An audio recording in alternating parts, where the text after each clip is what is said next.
I didn't choose the pigeon. Not in the way you choose a pet or a therapist or even a favorite coffee shop. It just happened, like a strange twist of fate on a Tuesday morning when the city felt too heavy and the world too loud. The pigeon chose me. Out of all the people on that cracked sidewalk, he waddled over, chest puffed, eyes sharp, like he'd been waiting for me all along. There was something oddly comforting about his confidence. And baby, he charged by the breadcrumb. Every crumb was a currency, every peck a transaction in this unspoken agreement. I'd feed him, and in return he'd listen to the ramblings I couldn't say to anyone else. We meet Tuesdays near the bin. You know, that one with the half-eaten kebab? He listens. Doesn't interrupt. The city's chaos fades into the background, replaced by the steady rhythm of his tiny feet on the pavement. Doesn't blink. I'm sprawled on a crumpled blanket, pouring out my existential soup, and there's this pigeon, cool as you like, just nodding, head tilted, eyes all wisdom. He's got this uncanny way of making you feel like your problems are both the most important thing in the world and not so big after all. Not a note in sight, unless you count the odd chip wrapper. The city's litter becomes our confetti, the wrappers our silent witnesses. He's got this notebook, right? It's battered, pages crinkled from rain and time, but he guards it like it's full of secrets. Scribbles with a crayon in his claw. I never ask what he writes. Maybe it's poetry. Maybe it's just doodles. Or maybe he's keeping track of all the humans he's helped. Probably just shopping lists. Or maybe reminders to pick up more breadcrumbs and avoid the mean tabby on 5th Street. But still, feathers drift down slow, like he's molting my worries onto the grass. So, we talk. Well, I talk. He listens with the patience of a saint, never rushing me, never looking bored. He's more of a listener, the silent Bob of the bird world. Sometimes I think he knows more about me than I do.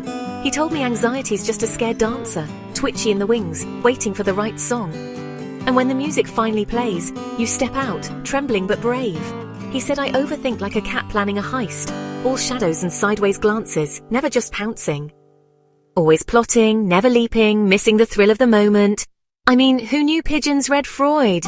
Maybe he's got a degree in street psychology, or maybe he just likes the taste of old paper. Here's the thing, you get used to the smell of stale bread and city rain.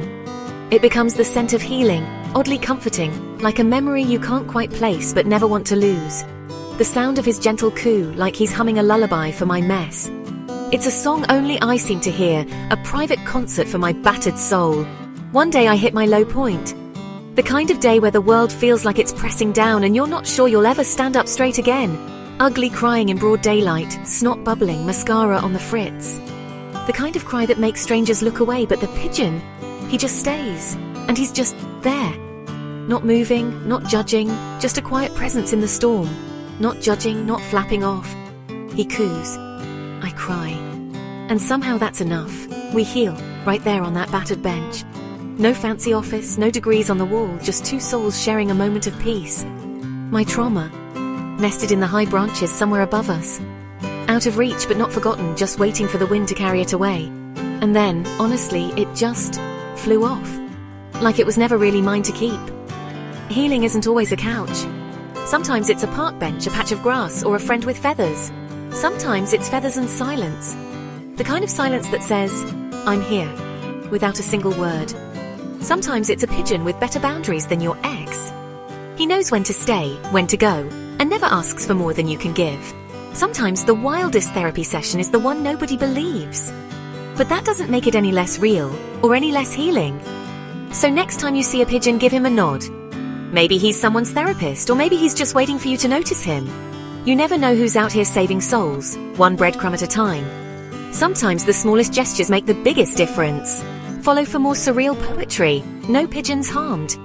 And remember, healing can come from the most unexpected places, even from a pigeon with a crayon and a heart full of secrets.